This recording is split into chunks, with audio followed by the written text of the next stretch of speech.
All right, all right. So, talking about hiring staff, keeping staff, the whole 9 yards, right? And that's really one of the hardest things to do in business, especially in this business, is to really be able to bring in staff, keep staff, maintain staff, right?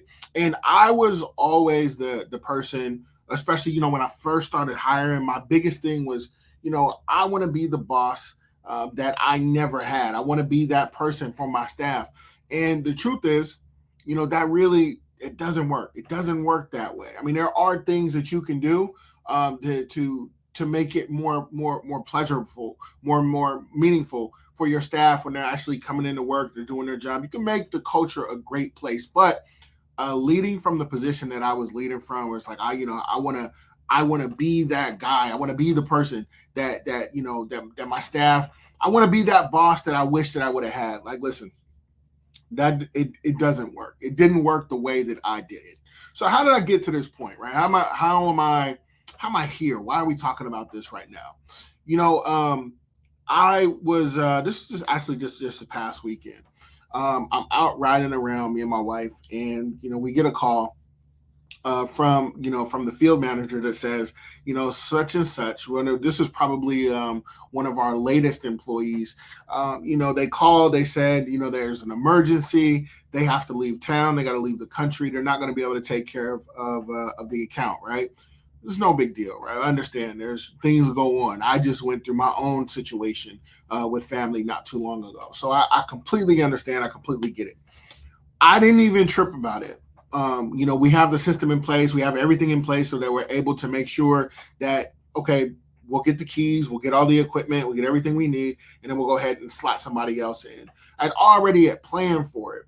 And here's why, and this is the main thing. I'm not going to be on this video too long, but here's the main thing that I want people to take away from when it comes down to hiring staff, bringing in staff. Uh, you know, in our industry, in the cleaning space, whether it's residential, whether it's commercial, most of the time, there isn't, a real longevity plan, right? You're not going to retire doing this as an employee, not with an independent company. Maybe if you work for like a hospital or, a larger company, maybe they have retirement packages. But when you come and work for someone independently, 90% of the time, there isn't really a retirement plan or anything like that set up. So, from the owner standpoint, going into it knowing that, we're not offering retirement packages to our employees. Know that when you bring people in, that they're gonna leave, right? They're gonna end up leaving. And I don't blame them. Like, I would be looking for other situations too. They come in, they do what they're supposed to do for the time they're supposed to do it, and they get out of there. People got, other goals, aspirations, all of that stuff, right? So when you hire knowing that this is a fix that you need for your company, but this hire is temporary because they're not going to be there forever. And one of my biggest mistakes, and this is something that I urge everyone, if you're just getting to the point where you're hiring or if you've hired, once you hire that person in, the game doesn't stop, right? It continues. So think about it like this, right? When you go to the circus or you go to the fair and you got the person that's doing all of the juggling, right? In business, look at it like, they got their marketing going, they got their onboarding going, they got their hiring going, they have, getting leads, they have all of these things going and they're juggling, right? If you stop any of those things, right? If you don't catch the next ball that's coming, everything goes away, right? It's not going to continue flowing. You have to have a system, a mechanism that keeps things moving. So I'm saying that to say, when you hire someone, and I'm talking about, I've been in situations where, I was desperately looking for somebody to come in and fill a certain spot, whether it's, 30, 40, 50 miles away, where just like, I can't commit to doing this every week, or whether it's, regardless to whatever it is, what it feels like to have an immediate need, to have a hire brought into your business and have them start working. Well, once you get that position, once you get someone and you bring them in and they're actually working, it's such a relief. It's a relief off of your shoulders. You feel like everything is complete. You finally did it. You have someone working. And let's say they're working, they're doing a good job, or and everything is going well. Only to have that person then end up quitting or leaving or whatever the case is. And that's where a lot of the defeat comes from. It's from finally being able to have someone there, and then boom, now all of a sudden they're gone. They're no longer there. They're not working. They don't show up. They lose keys or whatever the situation is. You got to start from scratch. And this is where people really, really start to get burnt out. They get burnt out because we don't, and myself included, right? I had to get to this point where I am now. I wasn't doing a really good job of managing my expectations when it came to hiring people. When we hire, it's not a marriage, right? And even or it's not a long-term commitment. They're there for, it's more like dating, right? They're there for the time and for the time that it serves them. And then if you have opportunities for them to grow and advance, then they'll move on or they'll move up. But if not, they're going to move out and they're going to just go ahead and date the next person. It's really, there's a lot of similarities when it comes to that. But just know, when you hire people, they're not there for the long haul. So you have to build that into your business model. So when I got that call on Saturday, I got the call Saturday. First it was just, hey, we're not going to be able to clean the account. I got an emergency. They're on their way out. So I said, okay, but let my manager stay home. I went ahead and met with the person. And I'm just thinking that, they're going away for an emergency. And they'll be back, and this is what was relayed to me. So when we get there, he brings all the stuff, and he's like, "Hey, we're not coming back. We're actually quitting. My wife, she doesn't want to do this no more. The wife was helping, so she don't want to do it no more, and I don't have time. I got stuff going on. No big deal, right?" And I was just thinking like the evolution of where I am now versus where I was before, and I noticed so many people are stuck in that spot where it's like they're trying to get staff. They finally get someone, and then they end up leaving. And it really wasn't a big deal to me because I know, like, by the end of the week, I'm actually hiring. We're expanding more people. So by the end of the week, we'll have that spot fully covered along with a couple of other ones that we just picked up. So that's really the main thing is, like, make sure when you actually start hiring people and you're bringing them into your company, just know that those people, they're not going to be there forever. If you have people that stay for a year, 2 years, consider yourself lucky. We've had people that stay that long, but on average, people leave typically between anywhere from like 3 to 5 months. Something else comes up, they don't want to do it no more, and that's completely fine, right? So no, we don't take it personal. And it took me to be burned so many times where it's like, you know what, I can't take it personal. I have to keep things moving. I have to keep the system flowing. And the same thing is said with subcontractors, right? You'll bring in subcontractors, and the subcontractors, they'll come and they'll attempt to do the work, but every subcontractor isn't created equal. They all don't know what they're doing. Sometimes bringing in a subcontractor can be worse if you don't know the things to look for, right? So I had a talk with someone who was looking to be a subcontractor for me. They wanted to be a subcontractor for me. And I know we're talking specifically about employees, but I just got to make this known. Like, I don't want you to make I don't want you to make this mistake, even when it comes to subcontractors. So a guy reaches out. He wants to become a subcontractor for me. I said, okay, we usually will put people through an onboarding process, really to see if you're even qualified to come in and work with us, right? So they're going through the process. They're answering all the questions right. When I finally get down to the things that are really, really important, first off, like, how long have you been doing this? What does your staffing model look like? All of the little questions that we ask to say whether or not someone's going to come on. Well, they said that, hey, we got all of these staff. Okay, you got all of those staff. Why do you need to partner with someone to do work if you have all of these staff? That means your payroll is large enough to where you should be able to pay for those staff that you have. I've never had 20, or what would the guy say, 25, 30 staff, something like that. I've never had that many staff come and work for me. And if I did, not at one time, but if I did, that means that I have large enough accounts and I have all of the things that are in place to where I don't need to go out and look to subcontract for someone else, usually, right? But when it came out, like, you have all these staff, but you don't have the accounts to support them. But how are you getting all those staff? There was just a couple of red flags that came up that I was just like, you know what, this isn't going to be a good look. So we just went ahead and denied that. But this is it's really all the same thing. There's certain things that you definitely have to look out for, things that you want to be cognizant of when it comes to, you know, bringing people into your business, knowing that, hey, just because you brought someone in, if they make it past you know, all of the layers, all of the firewalls of security, and all of the things to even get into your business, you know that they're not gonna be there forever. They're not gonna stay. We've had subcontract. Our longest person that we have at this point is a subcontractor who's been with us for like 4 years, something along those lines. But that's kind of rare when it comes to us. But I want to shift gears and get back to the employees, because the biggest mistake that I made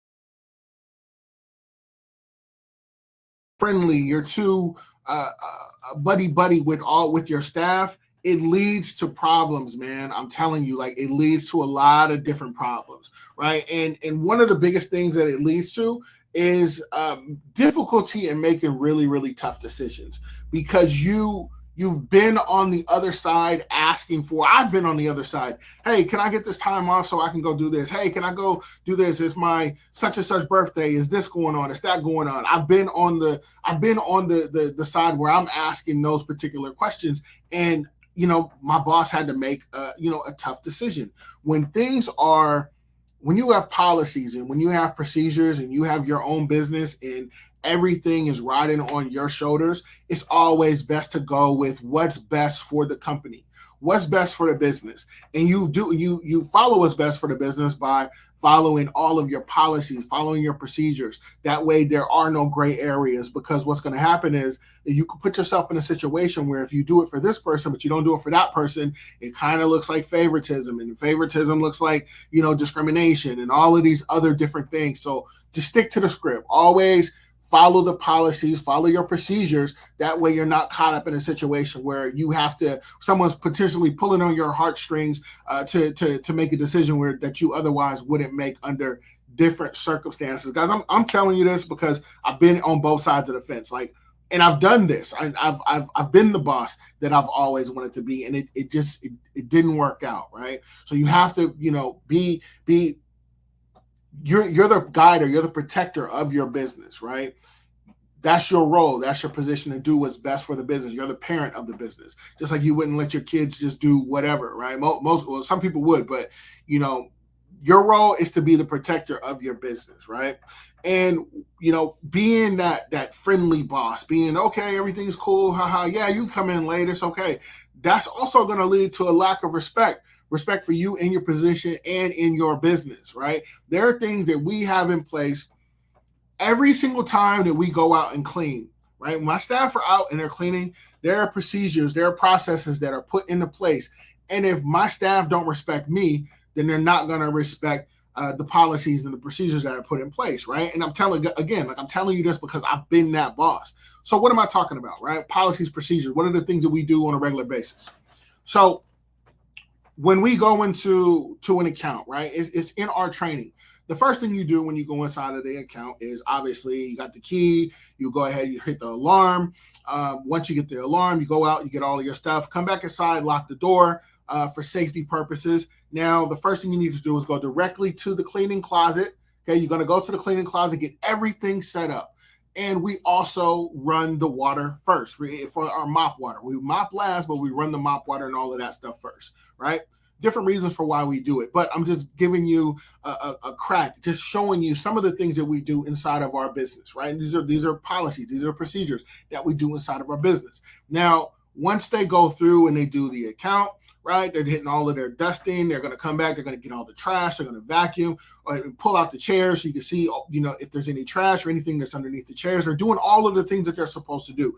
After everything is done, one of our biggest policies is, hey, go back around, double check everything to make sure that everything has been completed. There should be no trash cans missed. There should be no recycles missed. There should be, make sure all of the lights are off, all of the chairs are pushed in before you do that. Once all of that is done, then they're going to go ahead and just do everything in reverse. They're going to dump out all the water. They're going to go make sure they hit the alarm, lock the door, all the lights are off, all of those things. Well, if they don't have respect for me, they're not going to respect the policies. And then there are going to be things where, this wasn't done. This trash wasn't taken out. This light was left on. All of these different things. And this is what really pushed me to the point where it's like, okay, well, I need an inspector because everyone isn't always going to do the things that they're supposed to do, right? This is just me learning through the process. Guys, it'll be 10 years this month. It'll be 10 years this month in like 2 weeks. But this is the process, right? And this is me learning. This is me taking the arrows in the back, guys. So you don't have to do it. You don't have to go that route. Make sure that that people are following the rules that they're supposed to. It's always good to have a good rapport with your staff, but it's another thing to want to become your staff's friend, right? All friends aren't good friends, right? And we're here for business. We have a business relationship. Let's keep it at business. We can always laugh, we can joke when time permits, but we're here for business, right? So lack of respect for your authority, lack of respect for your policies and procedures, that's a huge thing. And it's a huge mistake that people make when they're bringing in new staff, right? Failure to hold employees accountable, okay? Failure to hold employees accountable. When we have, me and my friends, like my real friends, we hold each other accountable, right? But it wasn't always like that. And if you have, a friendly relationship with all of your staff, it's going to be hard to hold them accountable for certain things, depending on the type of person that you are, right? So please keep that in mind. Like everyone they can't hold themselves accountable, but this is your business. And it's up to you to make sure you hold them accountable, whether it's you that's actually going out and saying, hey, this is what you missed. You need to go ahead and get this taken care of. Or you have an inspector, you have a supervisor. Someone should be going in to make sure that the staff are being held accountable. Because at the end of the day, if you're losing accounts, then the staff, we're losing money as a business, and the staff, they're going to end up losing jobs. They're going to be right back to where you started from square one. So make sure that you're able to hold your staff accountable. When you're hiring these people, bring them in. Again, you want to have a friendly work environment, but at the same time, we're not friends. We're here to do business. We're here to grow the company. And, I have an obligation to you the same way you have an obligation to me. You come in, do the work you're supposed to do, and at the end of 2 weeks, I pay you what I say I'm going to pay you, and I give you room to grow, right? This is the relationship, okay? So blurring those lines between, friend and boss, those are huge, right? And it really comes down to just blurring professional boundaries, right? You don't want to do that. You don't want to blur professional boundaries. I guess I kind of have the demeanor anyways where, my staff, they'll come to me for things that they need, but with the managers, they will blur lines, and I have to reel that in. Like, hey, it's okay to have good relationships, but this is what we're here for. You guys can do all of that stuff on your own time. We don't need to know about what's going on with who you dated and this and that. We're not here for that, right? Because I'm paying for the time. So let's make sure that we're making the most use of the time. So we're not blurring lines, right? Another thing that was really, really huge, and this is something that, this is probably one of the things that took me the longest to get out of, right? And that was inconsistency in my ability to lead, inconsistency in my leadership. And this is full transparency. So I know that there are certain things in the business that I can do very, very well, right? And sometimes I haven't always been the most effective communicator when it comes to delegating certain roles. It's like, okay, you're doing it, you're messing that up. That's not the way I want it done. Here, I'll do it. I'll show you, and I will go ahead and I'll do that. Right. That is okay in training when you're training someone and they're learning the ropes.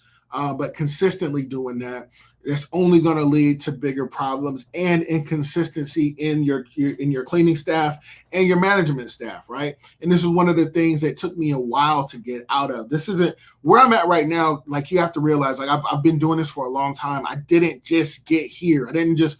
It was an evolution. It took me a lot of time. It took me, years to get here. Like I said, I'm almost 10 years in. It'll be 10 years in like 2 weeks. So it took me some time to get to this point. But again, like, I'm taking arrows. I've taken the arrows. I've gone through, the gauntlet. So you guys don't have to do that, right? So keep all of that stuff in mind, man. Difficulty in giving constructive feedback when it comes to your cleaning staff or when it comes to your management. Difficulty in giving that constructive feedback is huge if you've blurred the lines and you have this buddy, like, I want to be the boss that I've never been. That is going to be huge, right? Because it's hard for you to, it can be hard for people to say, hey, this is my friend, this is my buddy. I don't want to tell them that they're doing anything wrong. When in reality, yeah, they're doing stuff wrong, right? Like I just said a minute ago, me and my friends, we have a really, really good relationship. We check each other all the time. Like, no, this is what you're doing is wrong. That's not cool. This, that, and the third, right? It's going to look a little bit different in business, but being able to provide someone with constructive criticism, and that's huge. That's one of those things that it's only for the best interest of the company. It's only in the best interest of, for you and everyone overall, right? So please keep that in mind. All of these things can be looked at as perceived favoritism. If you're not able to do those things, if you're able to do it with one versus with the other, it could be looked at as perceived favoritism. I mean, I've talked about this this employee that we had a few years ago. She left, I think, like in the middle of COVID, right? This employee, she was a really, really good employee in terms of she took her job really serious. She came to work. She did all of the stuff, right? This was a dream employee, and because of that, a lot of lines were blurred because for a long time she was the main employee that we can count on, right? She was the biggest employee.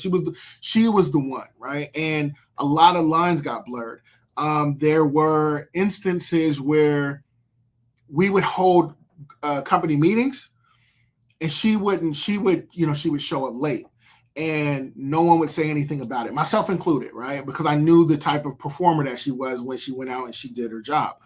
There were little things like that, not turning in her time clock when she was supposed to, and then still making adjustments and changes for her, right? There were times. So I'm being transparent. I'm telling you guys, because I've gone through all of this stuff. Everything I'm talking about, like, I've already gone through it.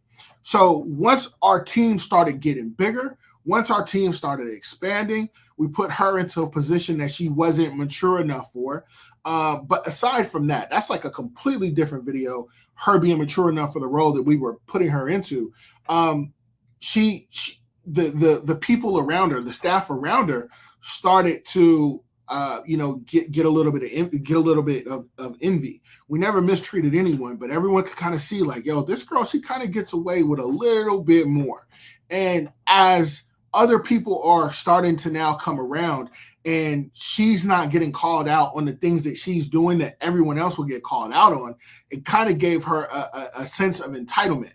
So now, she has everyone's around, they're watching. We're not saying nothing to her for the things that she's doing wrong. She starts to feel like, hey, I need to get more and more and more money, right? I need more money. Where none of this stuff existed before. She now needs more money, right? And not only that, but the quality of the work started going down.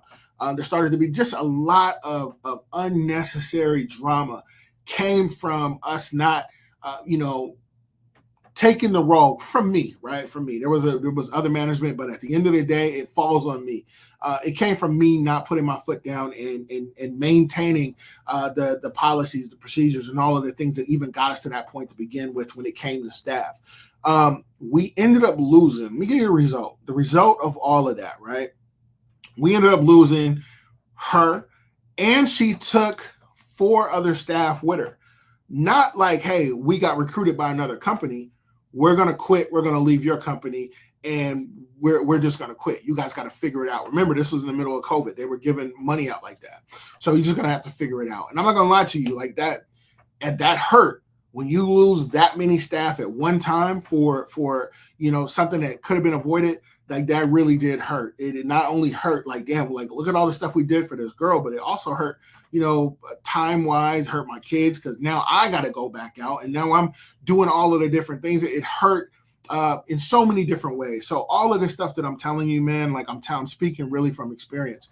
This isn't something that I just heard about or read about. I'm telling you this from experience, man. So perceived favoritism, whether it's perceived or whether it's real, it really is a real thing, man. And because of that, it did have an impact on how we make decisions with this person, how we make decisions with that person. This is why I say, like, your business, you're your business's biggest protector. You're there to protect the business, to grow the business.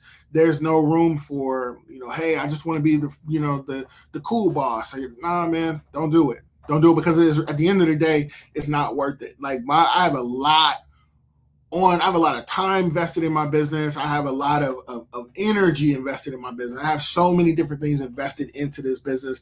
And it just got to the point where it's like, I can't afford to be the friend, right? I'm obligated to give you guys what I say I'm going to give, and you guys give me the work that you say you're going to give. And that's where it ends. Yeah, we can joke in between all of that stuff, but at the end of the day, like, this is what we're really here for. We're really here to make sure that that our businesses thrive, that they strive, and that our customers are satisfied at the end of the day, because it all works together. We need a good cleaning team. We need a consistent flow of leads, and we need accounts, right? This is the way it all flows. It's just one big mechanism. And if one thing stops, then everything gets shut down, just like I was talking about juggling a minute ago, right? So it all plays a huge part into our business and how we grow the business, man. And that's just really one of the things that can really, really hurt your business if you're not careful, is wanting to be that boss that we never had, wanting to be that person. I know that I fell victim to that, and it was really my own fault. All of that was really my own fault. The other thing is this. Here's the other thing. Having an employee, and this kind of piggybacks off of the story I was just telling with the girl who was there, and she was, we weren't calling her out on the stuff, and she was feeling entitled and all of those different things, right?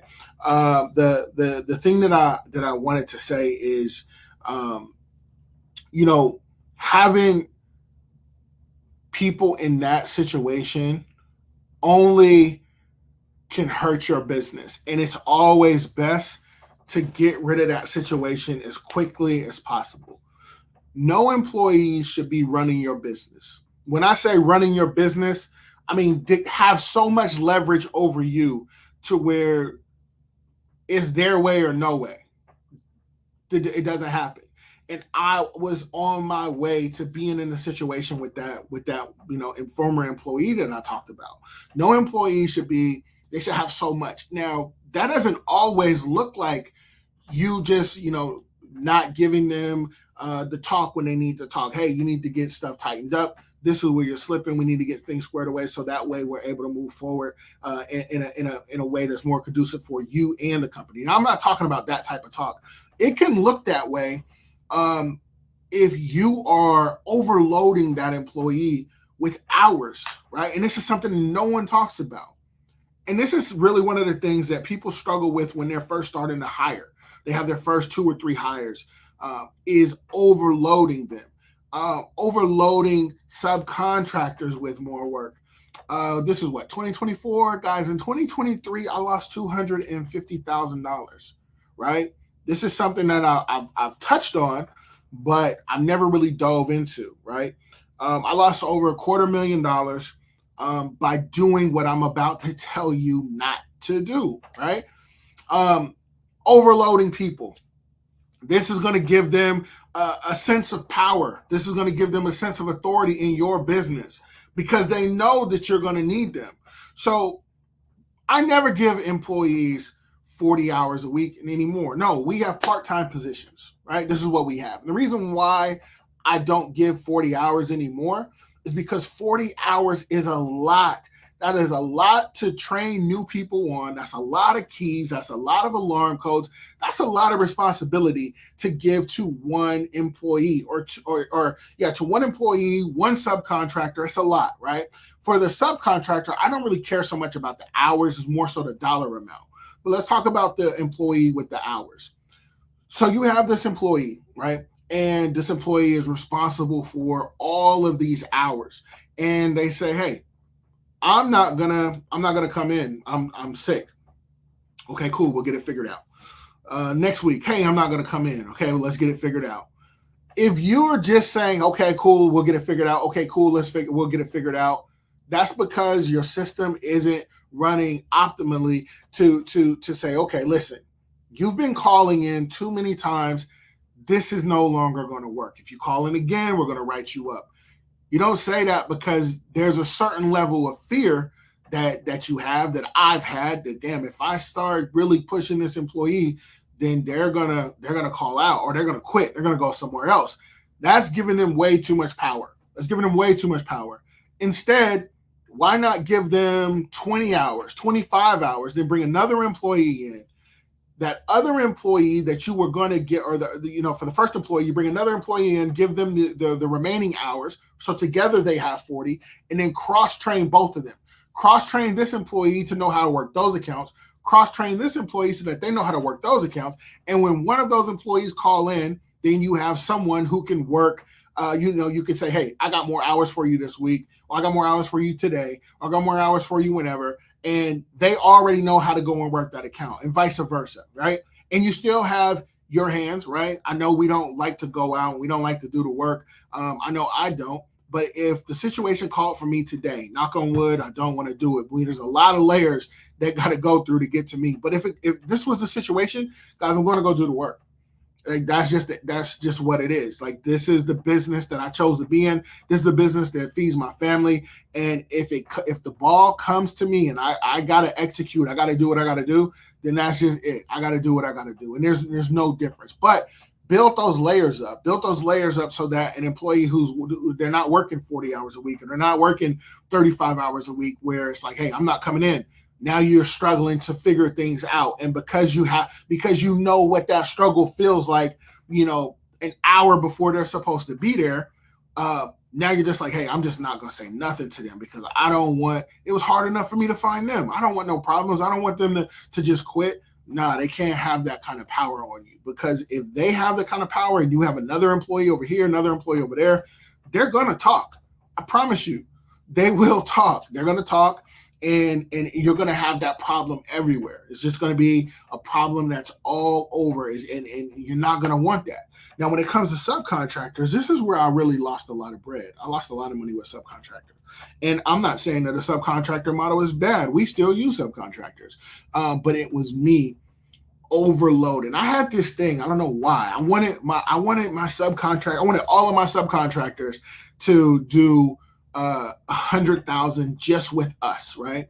And I had one subcontractor, and he was there. He was hitting the money. He was doing it. Not only he was doing more than that, and I caught it just way too late. I put so much on him, and because I'm overloading him with all of this work and all of this stuff. I put myself in a bad situation, horrible situation, a situation that I learned from. Same situation, man. I'm telling you about. Be careful on being able to just go out and just flood people with work, because really what it's doing is it's giving them way, way, way too much power. And you're giving them way too much power. Before you know it, they're going to start dictating to you what's going on. Hey, I know I'm supposed to work Saturday, but nah, man, I think I'm going to do it Sunday. Or you know what? I know I'm scheduled to work the day before Thanksgiving, but I'm not really feeling that. I think we're gonna come in. We're gonna take an extended weekend, extended holiday. Right? You don't want to be in that situation. You don't want to be afraid of your employees. The same way you got that employee, you can go out and you can get another one. Right? So all of this stuff that I'm telling you, man, once again, like I've been through all of this stuff. This is nothing that I, read about or heard about. Like I've been through it. I've been through the ups and the downs and all of the things, right? To the point where we got that call over the weekend and it was like, okay, it is what it is. We'll figure it out. We'll get it done, right? Because I know what if I've been here, I've been there. So my main purpose is really to just come on, give you some games so that you don't have to go through the same stuff, man. You don't need these headaches. Like I got some grays right here, man. You don't need to go through this stuff. Not if you don't have to. Don't do it. Prepare yourself. Mentally be prepared. Financially be prepared. I've talked about that before. Make sure you have a strategy in place. Make sure you have everything lined up so that when these obstacles and when these problems start presenting themselves, you already have an out. You already have a way that you know how to handle it, right? The other thing I want to talk about too, man, real quick. I'm not going to be, like I said, I'm not going to be in here really too much longer, but I've really been absent from a lot of this stuff, right? I've been absent from YouTube. I have not been nearly as active in the group as I thought I was going to be. Just like I said, we had a lot of personal stuff going on, family stuff. I lost my dad not too long ago, so I haven't really been too active. So the reason why I'm bringing that up is, man, like all of my links, the links to the course and links to everything, all of that stuff it's just been shut down. My social media manager reached out to me this morning and just told me like, hey, do you know like all of your links are down? Like everything was down. I had no clue that it was down. I got to go in and fix some stuff. But this is what I'm going to say. I have all of my consultations. They're still up. If you want to get the best deal on a consultation, on a 30-minute consultation, click on this link I just put in just put there, right? This is on Fridays. We do $50 Fridays. This is to the consultations. What questions do you have? I can answer your questions. I mean, if I'm able to answer your question, there's a pre-form that you go ahead, you fill out, submit the form, you'll book time. This is the best value that you're going to get, not only with me, but through a lot of other channels that I've seen, right? So there's really going to be the best value that you're going to get, the most bang for your buck. $50 Fridays. The link is right there, guys. I'll be here for, let me see. Well, I haven't decided yet, but I am probably going to be leaving the country here real soon. But that's still kind of up in the air. I got to go on vacation, man. I need a break. But link is there. I'm here. You guys got questions? Go ahead, hit me up. The link to actually, I think that link is broken too. And yeah, you can find me on let's see. I think all my links are broken. But I'm going to start being more consistent. All my links are jacked up, man. I'm gonna start being more consistent when it comes to delivering out more content, making sure that you guys are getting the information that I committed to, that I said I was going to be able to deliver. Try to get back to doing that a couple times a week for sure. Find me on Instagram though, man. There's my Instagram. If you're not a part of the Inner Circle inside of Facebook, don't worry, that link will be available here shortly as well. But yeah, man, that was it for today's video. Hopefully you got value. With all of that said, I will catch you in the next one. Peace.